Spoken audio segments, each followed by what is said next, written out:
Hey, how's it going? So in this video, I just wanted to kind of do a quick jam with my Eurorack setup. When I was first starting out, I watched a lot of videos on YouTube about, individual modules, what you needed. But every time you watch like patch videos and stuff like that, they tend to skip over a lot of stuff. I'll do my best to kind of walk through every cable I'm plugging in. If you have any questions, let me know and I'll do my best to answer them. I've been jamming out on Eurorack for about a year, and by no means an expert in any of my modules. First thing we'll do here is plug in the mixer into the output module. So this is a Topobrillo Stereomix, which is mounted upside down, but ergonomically that works a little better here. So this is a cool mixer. It's got 4 channels. It's got mute buttons, aux sends, and some CV control over the knobs. You can think of CV control essentially like the voltages turning the knob for you. So imagine if you had all the hands in the world, you could turn all the knobs yourself, right? But the CV does it for you, which is kind of the fun aspect of modular and Eurorack here. So let's take the first trigger here. So maths, I have maths, which we'll use in a bit here, but marbles is essentially 2 channels or 2 sections. You have your triggers on the left and CV values, or like note values, you can think of it that way, on the right. So let's take this first T1 trigger there and put that into the Basilius Iteratus altar, which is, I kind of underutilize it probably, but it's an awesome kick drum module. So we're taking the output there, we'll take that into channel 1. Cool. So you got some kick drum action going there. We can turn up the rate here.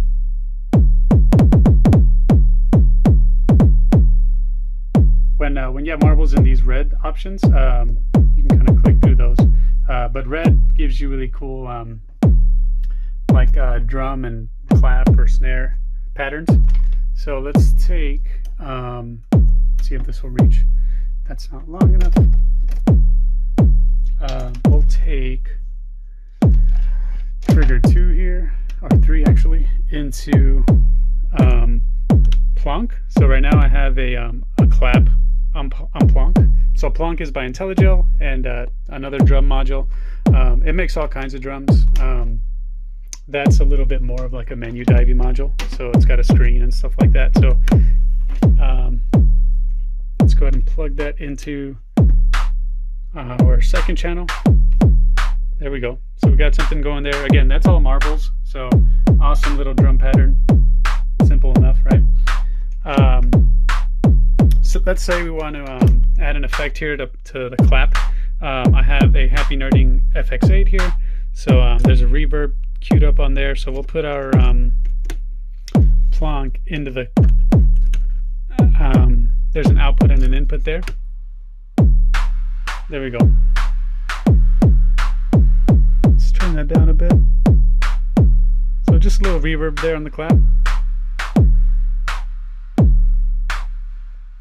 Alright, cool. So this is essentially spitting out kind of like a clock of our tempo. So let's take that into... let's see, I'll take that into, let's take that into a mult. So I have links here, which is acting as a mult. So you input a, in this case, a trigger, and we can get that trigger out there. You'll see it blinking. So that's essentially our clock corresponding with the T2 there from marbles, right? So we can kind of send that around. Just as an example, like let's say I send that into what's the Batumi here. So the Batumi gives you LFOs, or low frequency oscillators, and let's say we control the sync reset option there. So now that LFO is blinking. I have it at the divide option there. So like if you click the center button, we'll go to divide, and now we have LFOs basically clocked to the same tempo. So let's take that into one of these LFOs. We'll take a sine wave into something here, just to get something weird going, just see what happens. Let's go into the harmonic input.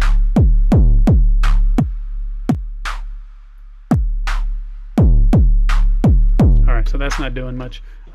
Just to give you a little more idea of how the Oscillators can sound.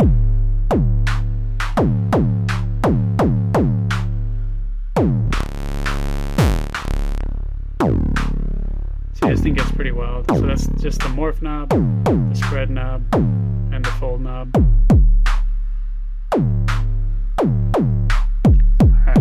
Alright. What can we do here?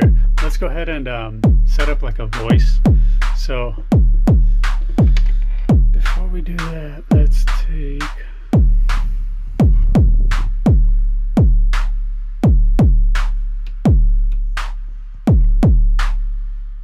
all right, let me turn down the marbles there. So essentially we just have like a super slow clock coming out now. All right, so let's go ahead and set up kind of a voice, if you will. So when you take an oscillator, so for example, this is the Ensemble Oscillator, and take that into just the output. Need a longer cable. So let's take the output of the oscillator, so an oscillator, into our mixer there. So right now, it's just a waveform, essentially. Right? Let's get that a little more.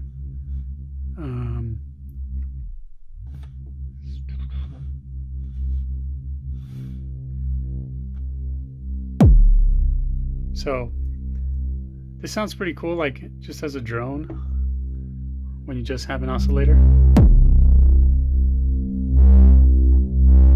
So essentially, that's like a really low note right now, right? The 4MS Ensemble Oscillator has primarily like sine waves and a whole bunch of ways to manipulate them. I kind of just got that one, so not a super expert on it.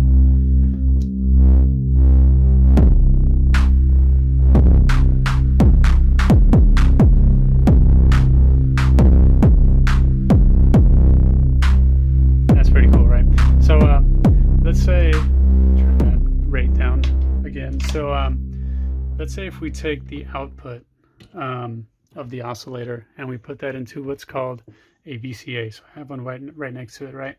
I'm going to take the output of the VCA. So a VCA is a voltage controlled amplifier, which allows us to apply like an envelope.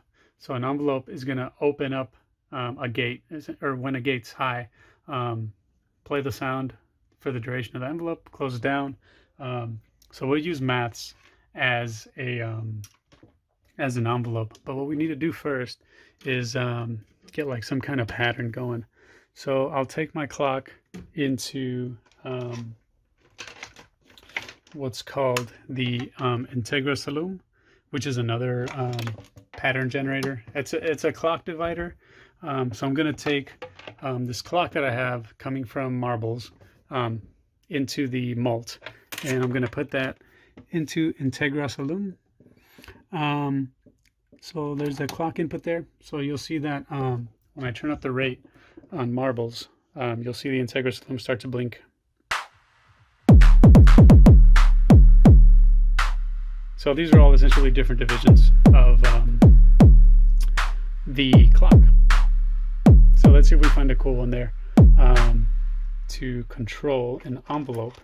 So we'll use maths for this. So I'll take this first trigger into triggering maths, and then since I'm going to have the VCA, I'm going to take the output of the oscillator into the input of the VCA. So let me turn the bias all the way down. So there's a CV option here. This is an Intellijel VCA.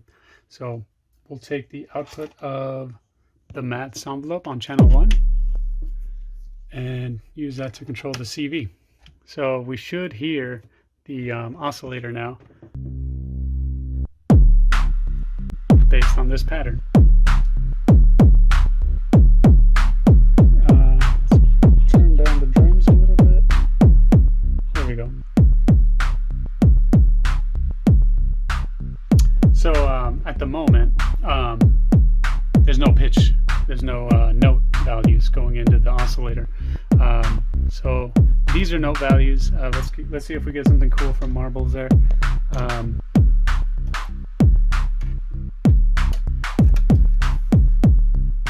We'll take channel 1 into the pitch.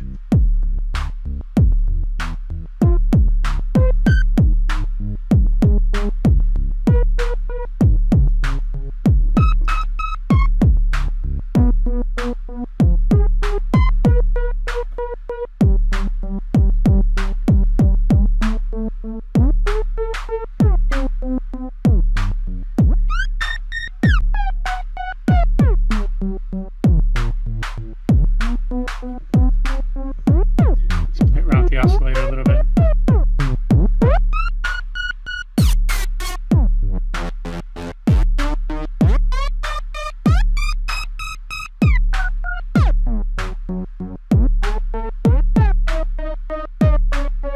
We have our Batumi, which is still being clocked. Let's go ahead and take an LFO out of there. See if we can put it into anything cool up here. See if it spread sounds pretty wild. Let's see how the twist sounds. We can always turn down the rate of the LFO. So these sliders here on the Batumi control the rate. So you'll see as the light goes up.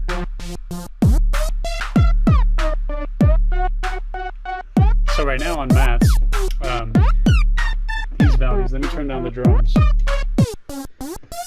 So this is a really short envelope, right? So as you turn up the attack and the decay, you see the sounds kind of longer instead of like really snappy. And turn those down again. See, it's a very clicky sound.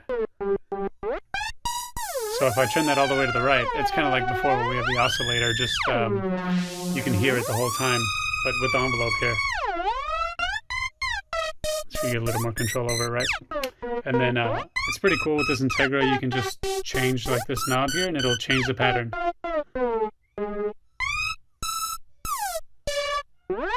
So different clock divisions essentially.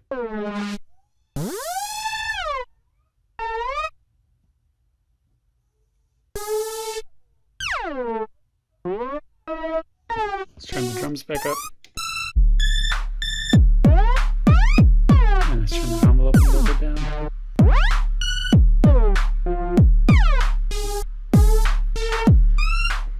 Okay, so this is a stereo oscillator. So let's see how we could take advantage of that. I probably have to mult actually the envelope, which could take a little while, but instead of doing that, let's go ahead and take our oscillator into an effect. So for example, I have this Chronoblob here, which is a delay module. So I'm going to take the output of the VCA into the delay.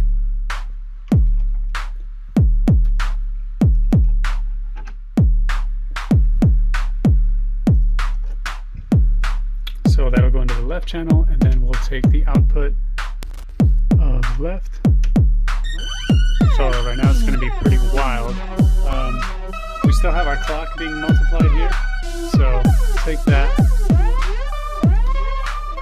into the sync of my delay, which gives us a little more control,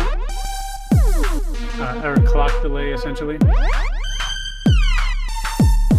Let me put it into a mono mode. So here we have wet and dry control. So that's just our signal.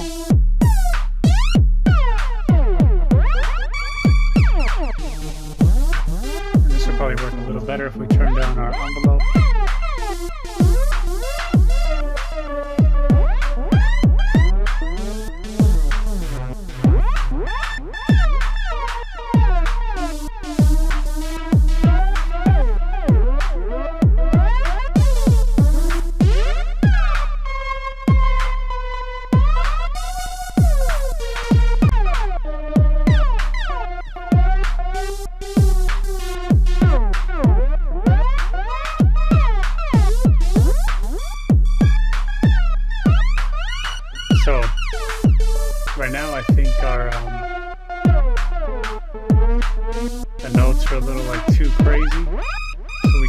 take this pitch signal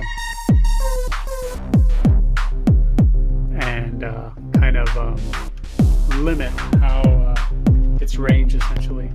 So you can use a VCA for that too, to essentially turn down the amount of a value. So there we have the same pitch CVs, except here we can kind of control how wild they are. So all the way to the right was what we had before.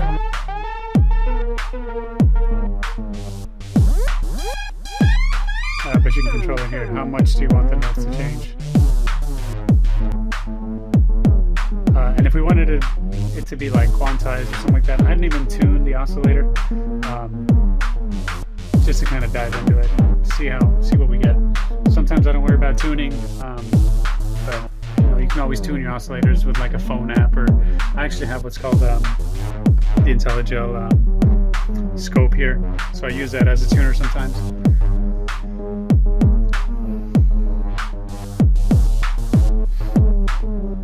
Alright, let's see if we take that LFO into warp. Sounds a little crazy there.